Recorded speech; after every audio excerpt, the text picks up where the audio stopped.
city, August 24. This day, at Shankral, ordered Captain Brooke to come up with his vessel to Chutanuti, where we arrived about afternoon, but found the place in a deplorable condition, nothing being left for our present accommodation, and the rain falling day and night. We are forced to betake ourselves to boats, which, considering the season of the year, is very unhealthy. Malik Barkhurdar and the country people at our leaving this place, burning and carrying away what they could. লেখাটি পড়লাম the Sutanuti diary থেকে। 24শে August এই দিনটি কলকাতার ইতিহাসে এক খুব তাৎপর্যপূর্ণ দিন। কোনো শহরে একদিনে গড়ে ওঠে না, শহর কলকাতাও একদিনে গড়ে ওঠেনি। সুতানুটি, গোবিন্দপুর, কলিকাতা এই তিনটি গণ্ডগ্রাম নিয়ে কলকাতা শহর তার আপন গতিতেই গড়ে উঠেছে। তাই এই শহরের কোনো জন্মদিন নেই তার কোনো বাবা বা ঠাকুরদাদা। কিন্তু 1690 সালে 24শে অগস্ট এক বাদলা দিনের দুপুরবেলা জোব চার্নাক তার নৌকো ফেরালেন এই সুতানুটিতে ইংরেজ বসতি করবেন বলে। তাকে কি আমরা ব্রিটিশ ক্যালকাটার ভিত্তি নির্মাতা বলতে পারি না? এই জোবকে ঘিরে আজও আমাদের মনে নানান কৌতূহল, প্রবল জিজ্ঞাসা। ইতিহাসের পাতায় তাকে নিয়ে লেখালেখি হয়েছে যত না, তার থেকে অনেক বেশি চর্চা হয়েছে গল্পগাথায়। তাই জোব আজকে এক কিংবদন্তিতে পরিণত হয়েছে। কে ছিলেন এই জোব চার্নাক? কোথা থেকে এসেছিলেন? কেমন দেখতে ছিল তাকে? তিনি কি সত্যিই এক সতীকে উদ্ধার করেছিলেন বিয়ে করবেন বলে? কি নাম ছিল ওনার স্ত্রীর? অ্যাঞ্জেলা, মারিয়া নাকি লীলা? আচ্ছা, জোব কি সত্যি অশিক্ষিত বর্বর প্রকৃতির সওদাগর ছিলেন, নাকি ওনার চিরশত্রু উইলিয়াম হেজেস বা স্ট্রেনস্যাম মাস্টার বা gossip master captain Alexander Hamilton যেভাবে ব্যাখ্যা করেছেন ওনাকে, তা অনেকটাই অসত্য, গসিপে ভরা। চলুন না আজকে 24শে অগস্ট এই দিনটাকে মনে রেখে ইতিহাসের পাতায় জোবকে কিভাবে দেখা যায় সেটা আমরা খুঁজে দেখি না প্রবাদ উপকথা এর ঊর্ধ্বে উঠে মানুষটাকে আমরা খুঁজে পাই কিনা। ঐতিহাসিক স্যার আর.সি. টেম্পল কয়েক বছর আগে রিচার্ড চার্নক নামে এক জনৈক ভদ্রলোকের উইল খুঁজে পান প্রেরোগেটিভ কোর্ট অফ ক্যান্টারবারির আর্কাইভে। এই প্রেরোগেটিভ কোর্ট ছিল ক্যান্টারবারির আর্চ বিশপের অধীনস্থ একটি চার্চ কোর্ট। 2রা এপ্রিল 1663 সালের এই উইল থেকে জানা যায় যে লন্ডন শহরের বাসিন্দা জোদ্দার বা ইয়োমেন রিচার্ড চার্নক মৃত্যুর আগে তার 2 পুত্র সন্তান, বড় স্টিফেন চার্নক আর ছোট জোব চার্নককে তার সম্পত্তির অংশ দিয়ে যান। জোবকে অন্যান্য জিনিসের সাথে 600 পাউন্ড দিয়ে গেছিলেন, কিন্তু এও লিখে গেছিলেন যে জোব, যিনি এখন ইংল্যান্ডের বাইরে রয়েছেন, যদি স্বদেশে ফেরার আগেই তার মৃত্যু ঘটে তাহলে এই 600 পাউন্ড জোবের দাদা স্টিফেন আর রিচার্ডের বোনের সন্তানদের মধ্যে ভাগ করে দেওয়া হবে। এই জোব যে আমাদের কলকাতার নায়ক জোব চার্নক তাতে কোনো সন্দেহ নেই। তা গল্প যত এগোতে থাকবে তখনই বোঝা যাবে। চার্নক পরিবার আদতে ইংল্যান্ডের উত্তর পশ্চিমের ল্যাঙ্কাশায়ারের বাসিন্দা। চোরলের কাছে বসতি চার্নক রিচার্ড, সেই থেকে এই পরিবারের নাম। পরিবারের শাখা প্রশাখা পরে ভাগ হয়ে লন্ডন ও বেডফোর্ডশায়ারে বসবাস শুরু করে। রিচার্ড চার্নক যদিও থাকতেন লন্ডনে, তবুও বেডফোর্ডশায়ারের পারিবারিক সম্পত্তিতে ওনার ভাগ ছিল। স্টিফেন্স চার্নক, রিচার্ডের প্রথম সন্তানের জন্ম 1628-এ সেন্ট ক্যাথরিন ক্রিয়ের প্যারিশে। প্যারিশ হল জেলার অন্তর্গত যাজকীয় বিভাগ, যার নিজস্ব গির্জা ও যাজক আছে। ধরে নেওয়া যায় জোবের জন্ম এখানেই হয়েছিল, হয়তো ওর দাদার জন্মের 1-2 বছর পরে, মানে 1630 বা 31-এ। পরবর্তীকালে রিচার্ড সেন্ট মেরি উলচার্চের প্যারিশে চলে আসেন, এখানে ওনার মৃত্যু হয়। ওনার শেষ ইচ্ছা অনুসারে ওনাকে সেন্ট ক্যাথরিন ক্রি চার্চে সমাধিস্থ করা হয়। 9 জানুয়ারি 1692 সাল। Job চার্নকের will. এখানে আমরা কি দেখতে পাচ্ছি? তিনি তার সম্পত্তি থেকে 50 পাউন্ড ক্রি চার্চ লন্ডনের প্যারিশের গরিবদের দান করে গেছেন।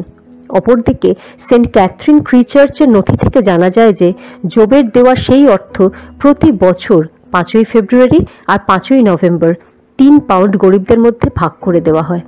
ওই যে বলেছিলাম, গল্প এগোতে থাকলেই বোঝা যাবে যে আমাদের গল্পের নায়ক জোব আর রিচার্ড চার্নকের দ্বিতীয় সন্তান জোব যে একই মানুষ, এখন সেটা নিশ্চয়ই পরিষ্কার হলো। জোব তার নিজের জন্মভূমি, তার বাবার সমাধিভূমিকে শ্রদ্ধা জানাতেই মনে হয় সেখানকার গরিবদের মধ্যে এই অর্থ বন্টনের ব্যবস্থা করেছিলেন। মনের টান তো ছিলই, কারণ জোব এদেশে আসার পর বহুবার ফিরতে চেয়েছিলেন লন্ডনে, কিন্তু তার হয়ে ওঠেনি।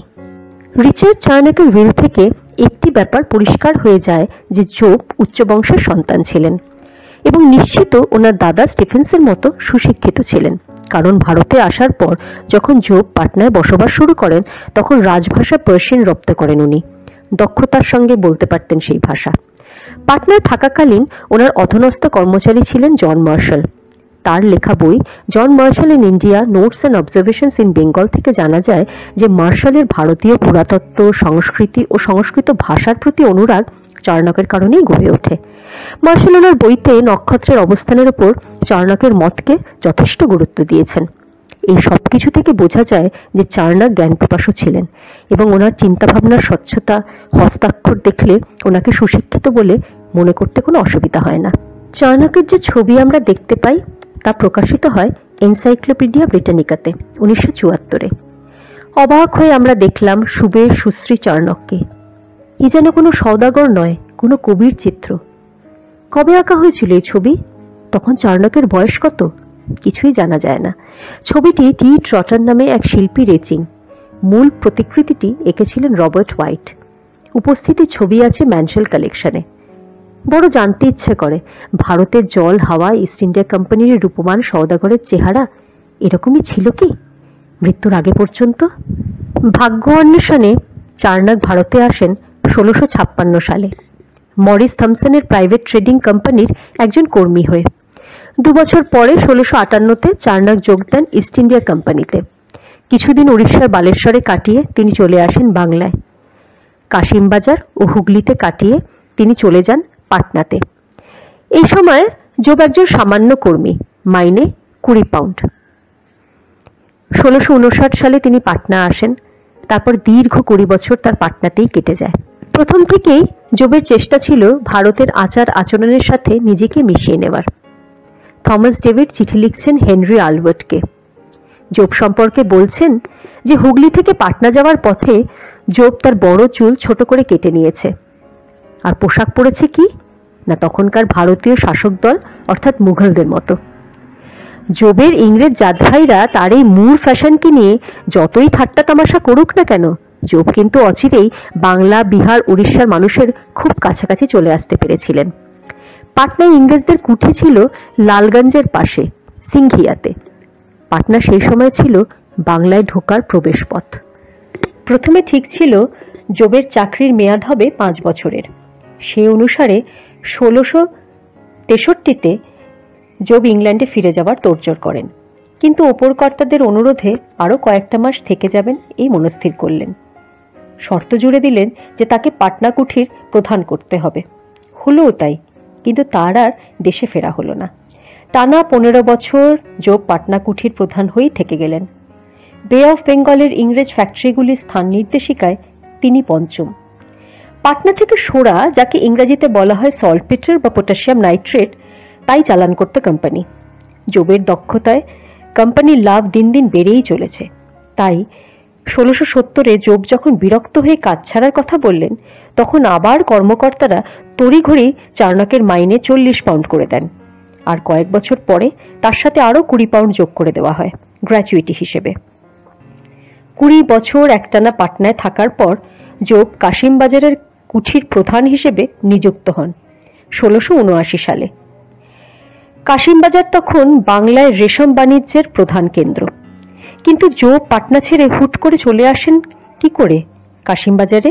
সোরা আর অন্যান্য পণ্য পাটনা কুঠি থেকে সুষ্ঠুভাবে রওনা না করে দিয়ে জোবের মতো দায়িত্বশীল কর্মী আসতে তো পারেন না।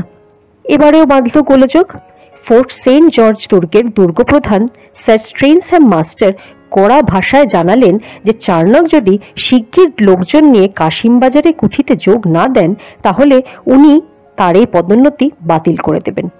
জোব এই শাসানিতে কোনো রকম বিচলিত হলেন না, কারণ তিনি ততদিনে বুঝে গেছেন যে ইস্ট ইন্ডিয়া কোম্পানির তার মতো সৎ, কর্মদক্ষ লোকের প্রয়োজন। তাই পাটনার সব দায়িত্ব মিটিয়ে তিনি 1681-তে কাশিমবাজারে যোগ দিলেন। ওদিকে উত্তরোত্তর কোম্পানির বাণিজ্য বাড়ার সঙ্গে সঙ্গে মুনাফাও বাড়তে লাগলো। কোম্পানি বুঝলো যে বে অফ বেঙ্গল ফ্যাক্টরিগুলিকে সামলাতে জোবের মতো এক দক্ষ মানুষের দরকার, যার এই অঞ্চলে দীর্ঘ অভিজ্ঞতা। অবশেষে 1686-তে জোবকে হুগলির ইংরাজি কুঠির প্রধান হিসেবে নিয়ে আসা হয়। এবার এখানে কাউন্সিলের প্রথম তিনি। এবার থেকে সরাসরি মাদ্রাজের উপরওয়ালাদের কাছে জবাবদিহির দায় তার। এদিকে ইস্ট ইন্ডিয়া কোম্পানির সাথে মুঘলদের শুল্ক নিয়ে দ্বন্দ্ব সেই প্রথম থেকে।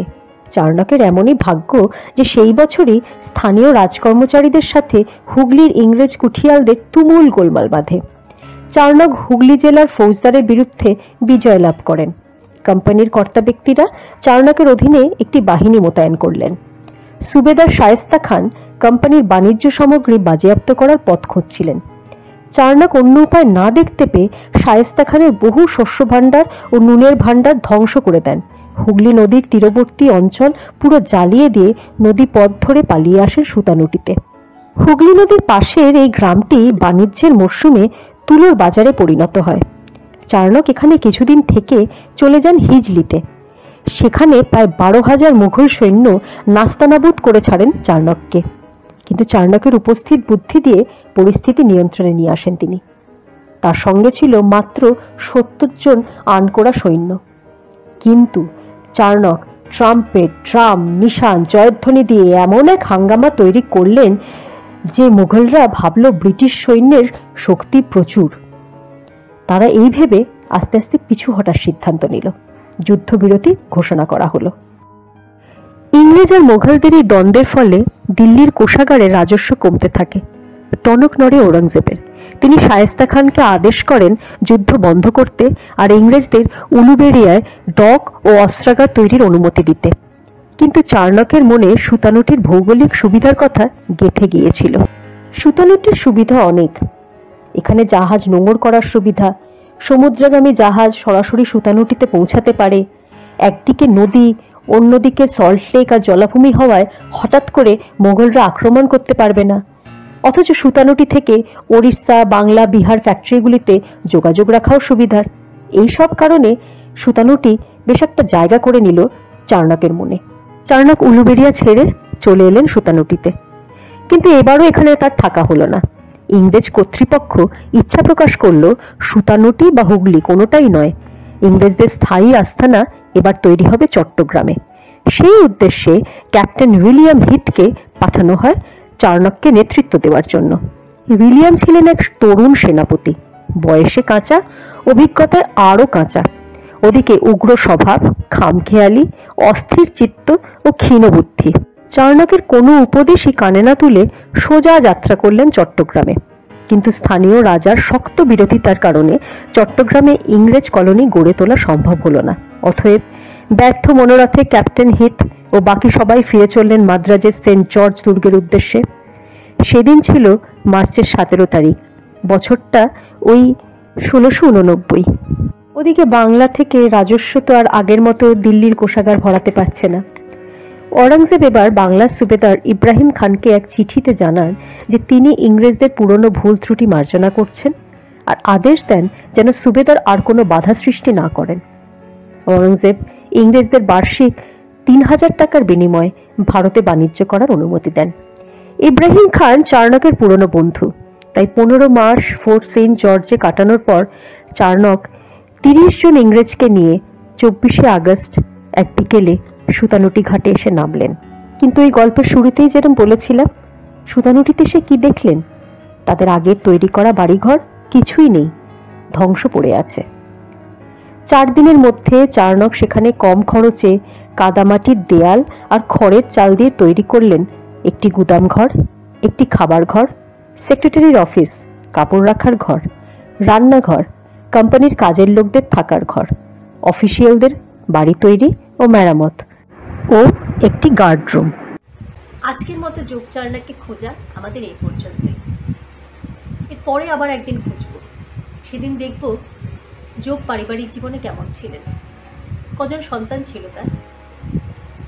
এই কলকাতার বুকে এখনো যোগ সমাধিস্থ, ঘুরে দেখব সেই সমাধিও। আজকের মতো আসি তাহলে, ভালো থাকবেন।